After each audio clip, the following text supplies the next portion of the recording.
Question number 13 page number 95.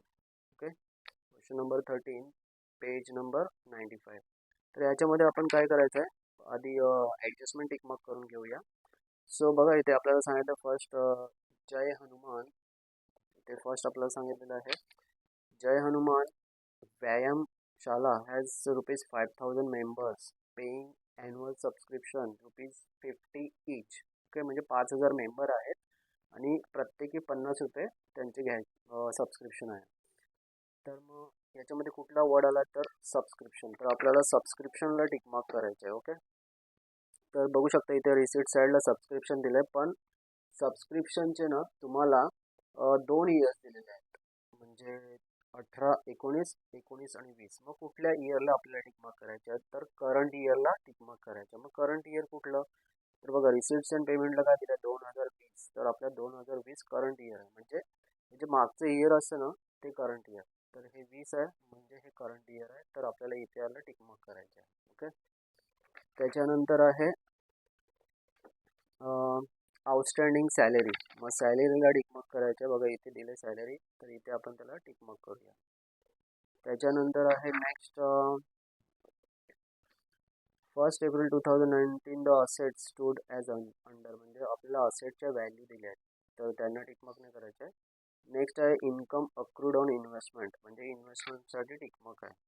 तर investment बघू शकता तुम्ही इथे आहे, इन्व्हेस्टमेंट इथे करायचं आहे.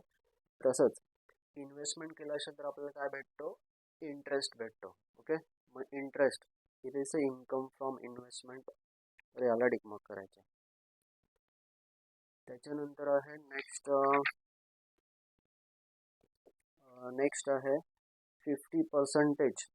Okay, 50% entrance fees and 60% donation capitalise, म्हणजे डोनेशन आणि एंट्रन्स फीजला टिक मार्क करायचे आहे. तर इथे आहे डोनेशन, इथे एंट्रन्स फीज. ओके, अशा टिक मार्क करून घ्यायचे आहे. तर टिक मार्क करून झालं, त्याच्यानंतर आता आपल्याला सोल्युशन्स करायचं आहे. मग सोल्युशनमध्ये काय करायचं आहे, तर आपल्याला सोल्युशन करण्यासाठी बघा इथे आपल्याला सांगितलं तर काय काय बनवायचं आहे. बोललं इथे prepare income and expenditure account for the year ended 31 March 2020 and also balance sheet as on same date, म्हणजे तुम्हाला इन्कम अँड एक्सपेंडिचर आणि बॅलन्स शीट बनवायचे आहे. ओके, तर आपण अशा प्रकारे हे ड्रॉ करायचं आहे. तुम्ही बघू शकता मी ड्रॉ केलेलं आहे इथे. ओके, बघा income and expenditure account for the year ended, इथे एक्सपेंडिचर साईड असेल डेबिटला आणि इथे असे इन्कम साईड. तसंच आपल्याला बॅलन्स शीट ड्रॉ करायचे आहे. बॅलन्स शीटमध्ये लायबिलिटी साईड आहे आणि ही असेट साईड आहे. ओके, तर हे झालं आपलं ड्रॉ करून. त्याच्यानंतर आपल्याला ना इथे लिहायचं, काय काय लिहायचं असतं इथे, income and expenditure account for the year ended. मग इयर एंडेड म्हणजे इथे आपल्याला डेट टाकायचं आहे. तर आपल्याला बघा त्यांनी सांगितलं की तुम्हाला जे अकाउंट प्रिपेअर करायचं आहे ते एंडिंग डेट काय आहे, 31 मार्च 2020. मग ती डेट इथे आपण टाकायची आहे, 31 March 2020. Okay, same date balance शीटला टाकायचे आहे, 31 मार्च 2020. ओके, दोघांना सेम डेट टाकायचे. आता आपण काय करणार, पोस्टिंग करणार. तर लास्ट लेक्चरमध्ये मी तुम्हाला याच्या स्टेप्स सांगितल्या होत्या की स्टेप वाईज आपल्याला हे सॉल्व करायचं आहे. मग याच्यामध्ये पहिली स्टेप कुठली असते, तर पहिली स्टेप असते आपली opening assets and liability transfer करायच्या. मग त्या कुठे दिलेल्या असतात, तर त्या ॲडजस्टमेंटमध्ये असतात. मग ते ॲडजस्टमेंट कुठलं आहे, तर ज्या ॲडजस्टमेंटमध्ये आपल्याला असेटच्या व्हॅल्यू दिसल्या तर ते झालं त्याचं ओपनिंग असेट्स अँड लायबिलिटी. तर बघा ॲडजस्टमेंट नंबर 3 आहे, इथे दिलं आपल्याला 2019 प्रिव्हियस इयर आहे, आपलं करंट इयर बघा 20 आहे.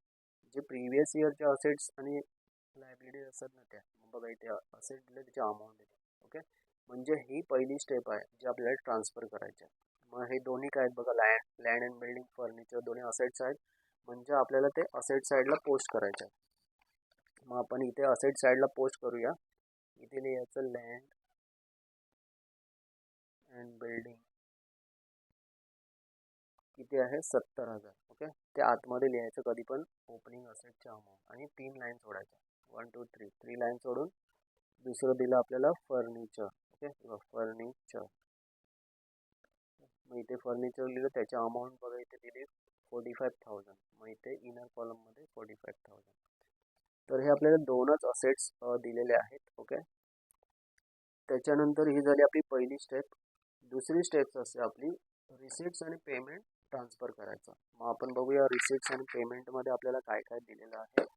फर्स्ट आपण करूया पेमेंट साईड. बघा पेमेंट ही पेमेंट साईड आहे ती आपल्याला सॉल्व करायची आहे. मग पेमेंटमध्ये काय काय दिलेलं असतं तर पेमेंटमध्ये आपल्याला काय देतात, एक्सपेन्सेस आणि असेट्स.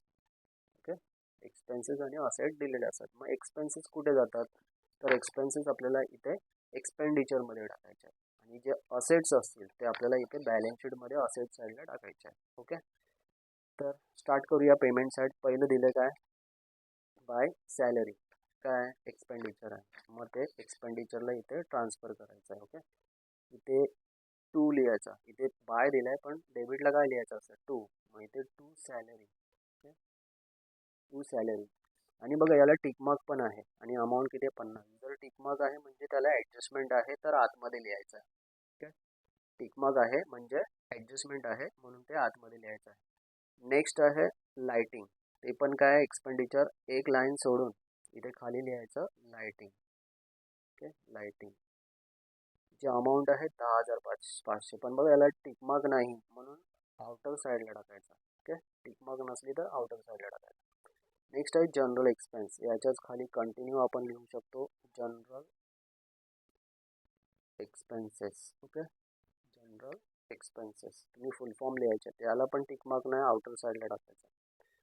नेक्स्ट काय आहे मेंटेनन्स चार्जेस. सेम एक्सपेंडिचरमध्ये येणार मेंटेनन्स चार्जेस. किती अमाऊंट आहे, 40,000. त्याच्यानंतर आहे एंटरटेनमेंट एक्सपेन्स. सेम इथेच एंटरटेनमेंट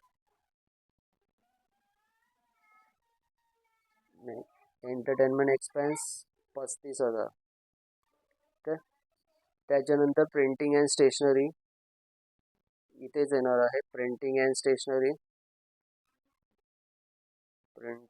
स्टेशनरी इथे आहे 7,000. त्याच्यानंतर दिलं एक्सपेन्सेस फॉर 18-19. आता हे जे आहे प्रिव्हियस इयर आहे. कशावरून प्रिव्हियस इयर तर बघा रिसिट्स अँड पेमेंटला 2020 दिलं आणि इथे काय दिलं 18-19. ओके, 19 काय झालं प्रिव्हियस इयर. मग प्रिव्हियस इयर ट्रान्सफर नाही करायचं, याला कॅन्सल करायचं, कट करायचं म्हणजे ट्रान्सफर नाही होत. तर नेक्स्ट आहे काय बघा, नेक्स्ट काय दिलेलं आहे आपल्याला इन्व्हेस्टमेंट. इन्व्हेस्टमेंट काय आहे, असेट्स आहे. मग ते असेटला येणार फर्निचरला 3 लाईन सोडून इन्व्हेस्टमेंट. ओके, फर्निचरसाठी 3 लाईन सोडून इन्व्हेस्टमेंट. मग इन्व्हेस्टमेंटला किती बघा टिकमार्क दिलं आहे, इनर कॉलममध्ये लिहायचं 1,50,000. 8% फिक्स डिपॉझिट. आता हे सायलेंट ॲडजस्टमेंट आहे मग याला पण टिकमार्क येणार. आणि इथे बघा त्याचा इंटरेस्ट पण दिला आहे, interest on FD. Okay, interest on FD याला पण टिकमार्क करायचं. मग इन्व्हेस्टमेंटला एक लाईन सोडून काय लिहायचं, फिक्स्ड डिपॉझिट. किती आहे 50,000. बघा याला सायलेंट ॲडजस्टमेंट आहे म्हणून आतमध्ये लिहायचं आहे. ओके, नेक्स्ट आहे बॅलन्स कॅरी डाऊन. आता हे जे बॅलन्स कॅरी डाऊन असतं हे असतं कॅश इन हँड. मग कॅश इन हँड कुठे जातो, असेट साईडला. फिक्स डिपॉझिटला एक लाईन सोडून इथे खाली लिहायचं cash in hand. Okay, cash in hand किती अमाऊंट आहे 33,300. आउटर साईडला टाकायची. ओके, 33,300 बाहेर टाकायची. आता ही झाली आपली पेमेंट साईड. तर पेमेंट साईडवरून आपण काय काय केलं बघा, पेमेंटमधून एक्सपेंडिचरला टाकायचे जे एक्सपेन्सेस असतात ते, आणि काही असेट्स असतात त्या मग असेट साईडला टाकायचे. नेक्स्ट आहे रिसिट साईड. आता आपण रिसिट साईड सॉल्व करणार आहे. तर बघा रिसिट साईडला इथे फर्स्ट काय दिलेलं आहे, बॅलन्स ब्रॉट डाऊन. आता हे ट्रान्सफर न हो त्याला कॅन्सल करायचं. याचा यूज मी सांगेन कधी होतो तो, पण सध्या याला ट्रान्सफर नाही करायचं आहे, हे कॅन्सल होतं. नेक्स्ट आहे सबस्क्रिप्शन. बघा प्रिव्हियस इयरचं सबस्क्रिप्शन आपल्याला दिलेलं आहे, तर प्रिव्हियस इयरचं ट्रान्सफर नाही करायचं, ते पण कॅन्सल करायचं. त्याच्यानंतर आहे 2019-20 हे करंट इयर आहे. मग हे करंट इयर कुठे जातं तर इन्कम साईडला आपल्याला इथे पोस्ट करायचं आहे. ओके, इन्कममध्ये पोस्ट होतं. मग इथे लिहायचं बाय सबस्क्रिप्शन. सबस्क्रिप्शन आणि आतमध्ये लिहायचं, कारण बघा इथे आपण याला टिक मार्क केले आहे. ओके, 2,30,000. त्याच्यानंतर आहे रिसिट्स फ्रॉम ड्रामा. तर हे पण इन्कम आहे. याला 2-3 लाईन सोडून खाली बाय रिसिट्स फ्रॉम ड्रामा. आता बघ याला टिक मार्क नाही म्हणून याला आउटर साईडला सॉरी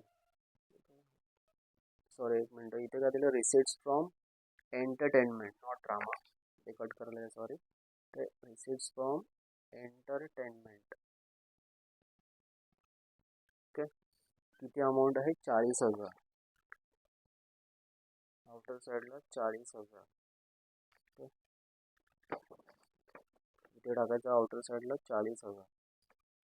बघा इथे ना सबस्क्रिप्शनच्या नंतर डोनेशन होतं, जे आपण ट्रान्सफर नाही केलं तर डोनेशन पण कुठे येतं, इन्कममध्येच जातं. मग इथे आपण लिहूया बाय डोनेशन. पण बघा डोनेशनसाठी ना इथे टिक मार्क केले आपण, दिसे इथे टिक मार्क केले म्हणजे ॲडजस्टमेंट आहे. मग याचा अमाऊंट जे आहे इनर कॉलममध्ये लिहायचं आहे 60,000. ओके, ते इनर कॉलममध्ये 60,000. त्याच्यानंतर आहे interest on FD, same income साईडलाच, पण आता डोनेशनला ॲडजस्टमेंट आहे, एक लाईन सोडून खाली लिहायचं bye interest on FD. Okay, interest on FD किती आहे, इंटरेस्ट ऑन FD 3,000 आणि टिक मार्क आहे बघा इनर कॉलममध्ये लिहायचं 3,000 इनर कॉलममध्ये. त्याच्यानंतर आहे एंट्रन्स फीज. इंटरेस्ट ऑन FDला एक लाईन सोडून entrance fees by entrance fees किती आहे, एंट्रन्स फीज 50,000 आणि याला टिक मार्क आहे इनर कॉलममध्ये लिहायचा. बघू शकता तुम्ही इथे, बघा इथे टिक मार्क केले आपण. त्याच्यानंतर इन्कम फ्रॉम इन्व्हेस्टमेंट आणि याला पण टिक मार्क आहे. एंट्रन्स फीजला एक लाईन सोडून बाय इन्कम फ्रॉम इन्व्हेस्टमेंट. ते इन्कम फ्रॉम इन्व्हेस्टमेंट याला टिक मार्क आहे, इनरमध्ये 1,000 रुपये, इथे 1,000 टाकायचे. तर अशा प्रकारे आपल्याला रिसिट्समधून जे पण इन्कम होते ते इन्कम साईडला ट्रान्सफर करायचे. मोस्टली इन्कमच असतात, तर रिसिटमधून जे पण असतं ते इन्कम साईडला. बाय चान्स कधी लायबिलिटी असली तर अशा प्रकारे आपलं आता रिसिट्स अँड पेमेंट ट्रान्सफर झालेलं आहे. आता आपल्याला ॲडजस्टमेंट सॉल्व करायचे आहेत. तर फर्स्ट बघा इथे ॲडजस्टमेंट दिलं आपल्याला. जय हनुमान व्यायामशाला has ₹5,000 members paying annual subscription ₹50 इच. म्हणजे आता या टाईपच्या याला ॲडजस्टमेंटला कॅल्क्युलेशन कसं करणार, तर 5,000 मेंबर आहेत आणि प्रत्येकी 50 रुपये मल्टिप्लाय करायचं. किती 0, 1 2 3 4 4 0, 1 2 3 4 5 5 जा 25, किती झाले, 2,50,000. ओके, तर हे जे अमाऊंट असते हे काय आहे, ॲन्युअल सबस्क्रिप्शन म्हणजे पूर्ण वर्षाचे, म्हणजे पूर्ण वर्षाचे अमाऊंट असते ते आपल्याला आउटर साईडला टाकायचे असते. किती आलं, 2,50,000. मग आता आपल्याला ते चेक करायचं किती ॲड करायला लागतील. आतमध्ये किती आहेत, इनर कॉलममध्ये 2,30,000 आहेत. आपल्याला बाहेर पाहिजे 2,50,000, म्हणजे आपल्याला 20,000 याच्यामध्ये ॲड करायला लागते. मग जेव्हा ॲड करणार तर काय लिहायचं, ॲड आउटस्टँडिंग. ओके, आता ॲड केले. त्याचं सेकंड इफेक्ट, जे आउटस्टँडिंग इन्कम असतात, दिसतं हे इन्कम साईड आहे, म्हणजे आउटस्टँडिंग इन्कम असतात ते कुठे जातात, असेट साईडला जातात. सेकंड इफेक्ट, मग इथे असेट साईडला आपल्याला शो करायचं आहे. ओके, असेट्समध्ये इथे शो करायचं आहे. इथे लिहायचं आउटस्टँडिंग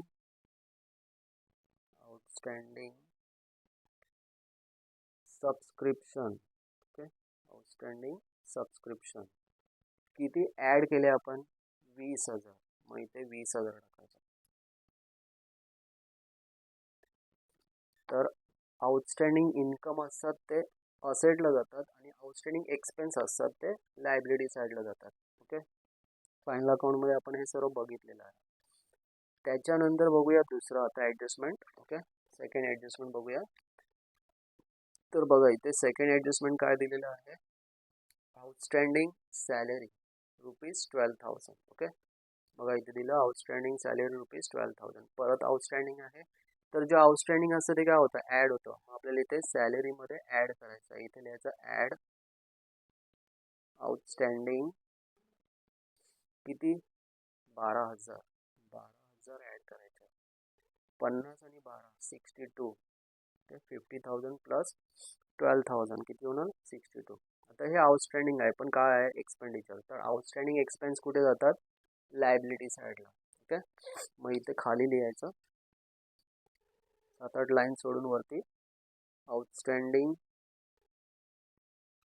सॅलरी.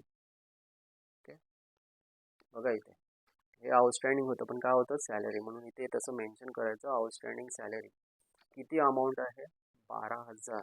मग इथे 12,000 टाकायचे. बघू शकता इथे आउटस्टँडिंग सॅलरी 12,000 कुठे लायबिलिटीमध्ये. म्हणजे आउटस्टँडिंग एक्सपेन्स असतात ते लायबिलिटी आणि आउटस्टँडिंग इन्कम असतात ते असेटला जातात. ओके तिसरं ॲडजस्टमेंट. तर तिसरं ॲडजस्टमेंट ऑलरेडी आपण ट्रान्सफर केलं होतं माहिती आहे ना. फर्स्ट स्टेप जी आपली होती ओपनिंग असेट्स अँड लायबिलिटी ती आपण ट्रान्सफर केलेली. त्याच्यामध्ये अजून काय असेल तर डेप्रिसिएशन बोललेलं आहे असेट ॲट 10%. म्हणजे हे जे दोन असेट्स आहेत लँड अँड बिल्डिंग आणि फर्निचर याच्यावर आपल्याला 10% डेप्रिसिएशन करायचं आहे. मग डेप्रिसिएशन म्हणजे काय तर असेटची व्हॅल्यू कमी करायची आहे लेस करायची आहे. मग इथे लेस डेप्रिसिएशन 10% 70,000 आहे अमाऊंट. बघा इथे 70,000 अमाऊंट दिली आणि आपल्याला 10% बोललेलं आहे. मग पर्सेंटेजचं जेव्हा साईन असतं तर डिवाइडला 100 घेतो. एक 0 कॅन्सल किती 7,000. 70,000 मध्ये 7 गेले राहिले 63,000. ओके 70,000 मायनस 7,000 तर 63 बॅलन्स येतात. सेम फर्निचरमध्ये पण आपल्याला सांगितलं त्यांनी. मग इथे पण लेस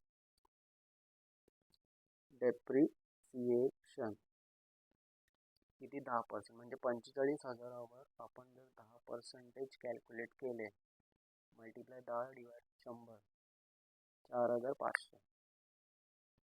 आता 45,000मधून 4,500 मायनस केले तर 0 0 5 0 4 म्हणजे 40,500.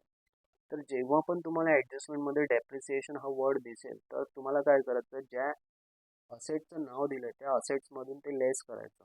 ओके आणि दुसरा इफेक्ट डेप्रिसिएशन हा आपल्या प्रॉपर्टीची म्हणजे ज्या असेटची व्हॅल्यू कमी होते. ओके डेप्रिसिएशन म्हणजे आपल्या प्रॉपर्टीची व्हॅल्यू कमी होते. मग आपल्या कंपनीसाठी तो काय आहे लॉस आहे. लॉस कुठे शो करतात डेबिट साईडला ते एक्सपेंडिचरमध्ये.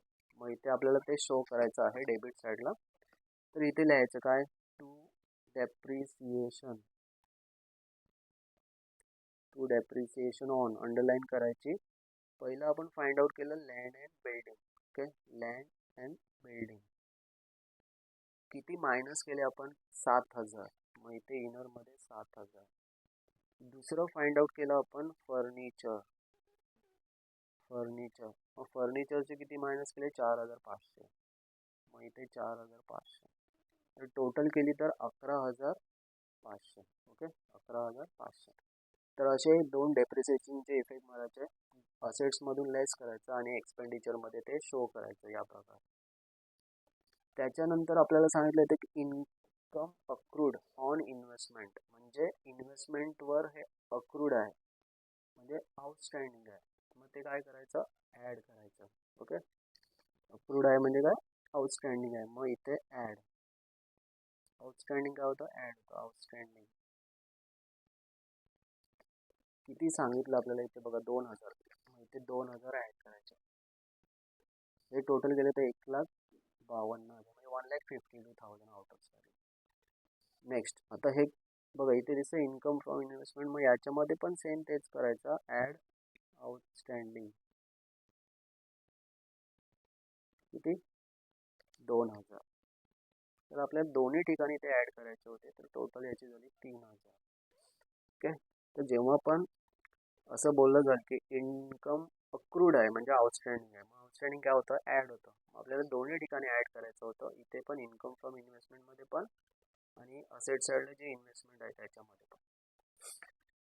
नेक्स्ट आहे 50% entrance fees and 60% donation should be capitalise. आता कॅपिटलाइज म्हणजे काय तर हे जे 60% अमाऊंट आहे डोनेशनचं ते कॅपिटल फंडमध्ये जाऊन ॲड करायचं म्हणजे ते त्याला द्यायचं आहे. म्हणजे याच्यातून लेस होणार डोनेशनमधून आणि कॅपिटल फंडमध्ये ॲड होणार. सेम एंट्रन्स फीज मधून 50% मायनस होणार आणि कॅपिटल फंड मध्ये ऍड होणार. तर आधी आपण मायनस करूया. तर ही एंट्रन्स फीज आहे, इथे लिहायचं लेस 50% कॅपिटलाइज. मग 50,000चे 50% किती? 25,000, म्हणजे अर्धे करायचे. मग अर्धे मायनस केलं तर आउटर साईडला पण अर्धे जाते. त्याच्यानंतर आहे डोनेशन. डोनेशन मध्ये पण लेस, इथे किती बोललंय? 60% कॅपिटलाइज. मग 60,000वर 60% किती? तर 60,000 मल्टिप्लाय 60% डिवाइड 100. एक 0 कॅन्सल, 6 6 जा 36 आणि हे 3 0 म्हणजे 36,000. सो इथे 36,000 मायनस करायचं आहे. 60,000 मधून 36 मायनस केले तर 0 0 0, 10 6 4, 5 3 2, 24,000. ओके. तर जेव्हा पण हा वर्ड तुम्हाला ऍडजस्टमेंट मध्ये दिसेल कॅपिटलाइज, तर ज्यांची नावं तुम्हाला इथे दिलेले आहे डोनेशन एंट्रन्स फीज, त्याच्यातून ते लेस करायचं अमाऊंट तेवढं आणि कॅपिटल फंड मध्ये ऍड करायचं. मग कॅपिटल फंड कुठे असतो? तर लायबिलिटीची जी स्टार्टिंग असते ती कॅपिटल फंडने होते. मग इथे कॅपिटल फंड मध्ये ते काय करायचे? ऍड करायचे. मग इथे लिहायचं ऍड डोनेशन कॅपिटलाइज.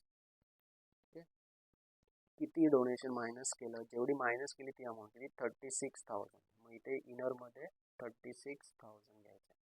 अजून कोणाचं होतं? एक लाईन सोडून खाली लिहायचं ऍड एंट्रन्स फीज कॅपिटलाइज. मग एंट्रन्स फीज मधून किती? 50%, म्हणजे 25,000 मायनस केले. मग इथे 25,000 मायनस करायचे. ओके. तर बघा, ज्याचं नाव दिलं त्याच्यातून लेस आणि कॅपिटल फंड मध्ये ऍड करायचं. तर अशा प्रकारे हे कॅपिटलाइज वर्ड आला तर आपल्याला हे इफेक्ट पास करायचे आहे. आता आपलं हे सम इथे संपलेलं आहे, पण इथे तुम्ही बघू शकता कॅपिटल फंडला अमाऊंट नाही दिलेली. मग अशा वेळेला आपल्याला काय करावं लागेल? तर अशा वेळेला आपल्याला एक अजून बॅलन्स शीट बनवायला लागेल. ओके. मग ती कुठली? Opening balance sheet. मग इथे आपण डेट टाकूया 31 मार्च. तर ओपनिंग म्हणजे काय? तर प्रिव्हियस इयरची. तर हे इयर कुठलं होतं क्लोजिंग वाल्याचं? 2020. म्हणजे आपल्याला 2019 बॅलन्स शीट बनवायला लागेल. ओके. 31 मार्चच टाकायची, पण जी इयर असेल ती प्रिव्हियस इयर घ्यायची, 2019. तर अशा प्रकारे ही बॅलन्स शीट आपल्याला बनवायला लागेल. मग बॅलन्स शीट बघूया. तर मग याच्यामध्ये काय काय ट्रान्सफर करायचं? असेट्स आणि लायबिलिटी, त्या पण प्रिव्हियस इयरच्या सर्व. मग आपण एक काम करूया, ॲडजस्टमेंट चेक करूया आपल्याला प्रिव्हियस इयरचं काय दिलंय का. तर बघा इथे दिसतं तिसरं ॲडजस्टमेंट. इथे काय बोललं? 1 एप्रिल 2019 आहे ना प्रिव्हियस इयर. काय ते? लँड अँड बिल्डिंग असेट्स आहे. मग असेटला टाकायचं लँड अँड बिल्डिंग. किती अमाऊंट आहे? 70,000. ओके. 70,000 एकच कॉलम करायचा अमाऊंटचा, 70,000. फर्निचर किती आहे? 45,000. आता याच्यामध्ये ॲडजस्टमेंट नसतात, फक्त अमाऊंट आपल्याला टाकायचं.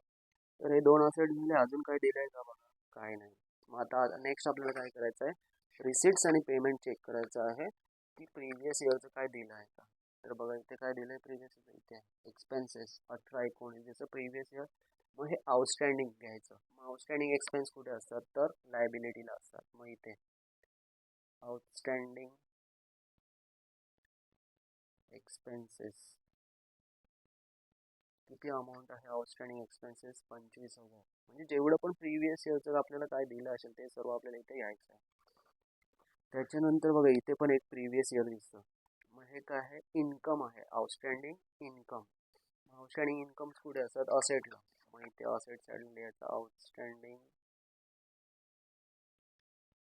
कोणाचं आहे? सबस्क्रिप्शन. मग इथे लिहायचं आउटस्टँडिंग सबस्क्रिप्शन.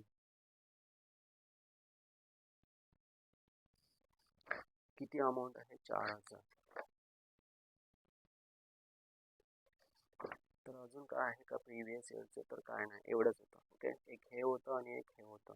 तुम्हाला आउटस्टँडिंग एक्सपेन्स लायबिलिटी येतात आणि आउटस्टँडिंग इन्कम असेट साईडला येतात. आता आपल्याला काय करायचं आहे? तर याचे आपल्याला आता टोटल करायचे आहे. ओके. या सगळ्याचे आपल्याला आता इथे टोटल करायचे आहे. आणि अजून एक घ्यायचं राहिलं आपलं. बघा इथे आपण हे चेक केलं, एक हे होतं आउटस्टँडिंग एक्सपेन्स आणि एक हे होतं आउटस्टँडिंग इन्कम. पण मी बोललो होतो की बॅलन्स ब्रॉडडाऊन असतो त्याचा एक यूज असतो जो मी तुम्हाला नंतर सांगणार आहे. तर बॅलन्स ब्रॉडडाऊन म्हणजे काय, तर कॅश इन हँड म्हणजे प्रिव्हियस इयरचा. जसा हा होता बॅलन्स कॅरीड डाऊन जो आपण इथे बॅलन्स शीटमध्ये घेतला कॅश इन हँड, तसा हा पण काय आहे बॅलन्स ब्रॉडडाऊन म्हणजे कॅश इन हँड जो प्रिव्हियस इयरचा असतो. आता हा पण आपल्याला इथे घ्यायचा आहे. मग इथे येणार कॅश इन हँड किती 32,800. ओके, तर अशा प्रकारे हा या बॅलन्स ब्रॉडडाऊनचा यूज असतो. जर कॅपिटल फंड दिला असतं आपल्याला क्वेश्चनमध्ये तर आपल्याला हे प्रिव्हियस हे बनवायची गरजच नसते. ओके, आता दिला नाही म्हणून आपल्याला हे फाइंड आउट करायचं आहे. तर याचा यूज तो असा होतो बॅलन्स ब्रॉडडाऊनचा. आता आपल्याला या सर्वांची टोटल करायची आहे. तर याची टोटल येते 1,51,800. ओके, टोटल येते 1,51,800. ओके, या सर्वांची मग ही टोटल इथे घ्यायची. म्हणजे टोटल कशी केली तर दोन्ही साईड चेक केलं, लायबिलिटी आणि असेट. तर बघा इथे अमाऊंट जास्त आहे, म्हणजे हायेस्टवाली अमाऊंट असते ना ज्या साईडला हायेस्ट टोटल येते ती आपल्याला इथे आधी लिहायची असते, म्हणून हे इथे लिहिले.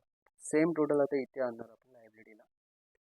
तर ह्या टोटलमधून वरच्या अमाऊंट आपल्याला मायनस करायचे आहेत, म्हणजे 25,000 मायनस करायचे आहेत. तर बॅलन्स किती राहतील बघूया. 1,51,800 मधून 25,000 मायनस करायचे. 0 0 8 11 6 4 2 1 1,26,800. मग इथे येणार तुमचं 1,26,800 जो बॅलन्स राहतो तो. तर यालाच बोलतात कॅपिटल फंड, ब्रॅकेटमध्ये बॅलन्सिंग फिगर. तर अशा प्रकारे तुम्ही कॅपिटल फंड जर क्वेश्चनमध्ये दिला नसेल तर तो आपण फाइंड आउट करू शकतो. तर काय बनवायला लागतं, ओपनिंग बॅलन्स शीट म्हणजे प्रिव्हियस इयर. मग आपल्याला सर्व प्रिव्हियस इयरच्या अमाऊंट घ्यायचे असतात. मग काय काय घेतलं याच्यात, तर ॲडजस्टमेंटमधून आपण ओपनिंग असेट्स अँड लायबिलिटी जे होते त्या घेतल्या. रिसिट्स आणि पेमेंटमध्ये एक हे एक्सपेन्स दिलेलं जे आउटस्टँडिंग एक्सपेन्स लायबिलिटीला टाकलं. दुसरं हे सबस्क्रिप्शन होतं प्रिव्हियस इयरचं, हे आउटस्टँडिंग इन्कम आहे जे असेटला टाकलं. तसंच बॅलन्स ब्रॉडडाऊन म्हणजे कॅश इन हँड हे पण एक काय आहे असेट्स आहे म्हणून ते असेटला टाकलं. ओके, तर अशा प्रकारे हे जे आता अमाऊंट भेटलं आहे 1,26,800 ते आपल्याला इथे या बॅलन्स शीटमध्ये जे कॅपिटल फंड लिहिलं आहे तिथे लिहायचं आहे 1,26,800 इनरमध्येच लिहायचं कधी पण. तर हे फाइंड आउट झालं. त्याच्यानंतर लास्ट स्टेज काय, आपल्याला एक सायलेंट ॲडजस्टमेंट आपल्याला क्वेश्चनमध्ये दिल्या असतात, म्हणजे इथे असतात. ओके, इथे आपल्याला दिलेले असतात. तर हा आपला क्वेश्चन आहे. तर बघा इथे दिलं 8%. तर हे सायलेंट ॲडजस्टमेंट आहे, तर आपल्याला फाइंड आउट करायला लागेल. सो बघा इथे फिक्स डिपॉझिट किती 50,000. किती पर्सेंटेज बोलले त्यांनी 8%, म्हणजे मल्टिप्लाय 8 डिवाइड 100. एक एक 0 कॅन्सल. 8 5 जा 40 आणि हे 2 0 म्हणजे 4,000. ओके, एफ डीवर काय भेटतं आपल्याला इंटरेस्ट. तर पूर्ण वर्षाचा इंटरेस्ट किती 4,000. आपल्याला एक काम करायचं असतं, हा जो इंटरेस्ट आपण फाइंड आउट केला तो आपल्याला इन्कममध्ये कुठे दिला आहे का बघूया. मग इथे दिला इंटरेस्ट ऑन एफ डी किती 3,000. म्हणजे आपल्या अख्ख्या पूर्ण वर्षाचा 4,000 भेटायला पाहिजे होता, इथे किती भेटल्या 3,000. म्हणजे 1,000 भेटायचे बाकी आहेत. मग ते काय करायचे याच्यात ॲड करायचे. मग इथे ॲड इंटरेस्ट ड्यू. ओके, हाच वर्ड लिहायचा कधी पण, इंटरेस्ट ड्यू. ड्यू म्हणजे आउटस्टँडिंग किती 1,000 रुपये. टोटल झाले 4,000. तर हा पूर्ण वर्षाचे 4,000 आपल्याला भेटायला पाहिजे होते, पण आपल्याला भेटले होते किती 3,000. म्हणून किती आउटस्टँडिंग आहे ड्यू किती आहेत 1,000. मग तेवढेच ॲड करायचे 1,000. टोटल झाले 4,000. आता जसं आपण इथे ॲड केलं तसं आपला इथे एफ डी असतो असेट्समध्ये, तिथे पण ॲड करायचे. ॲड इंटरेस्ट ड्यू 1,000 रुपये सेम इथे ॲड करायचे. इथे होतील 51,000. तर सेम इथे जेवढे ॲड करणार सेम याच्यामध्ये पण तेवढेच ॲड करायचे. तर अशा प्रकारे तुम्ही हे सॉल्व करू शकता. ओके, इंटरेस्टचं ॲडजस्टमेंट समजून घ्या एकदा कसं असतं ते. ओके, तसंच ह्या सममध्ये नवीन काय होतं तर आपल्याला एक बॅलन्स शीट अजून बनवायची झाली. कशासाठी तर कॅपिटल फंड फाइंड आउट करण्यासाठी. ओके. जेव्हा पण क्वेश्चनमध्ये कॅपिटल फंडची अमाऊंट दिली नसेल तर आपल्याला असे एक बॅलन्स शीट बनवायला लागेल. हा व्हिडिओ तुम्ही 1 ते 2 वेळा बघून घ्या. आरामात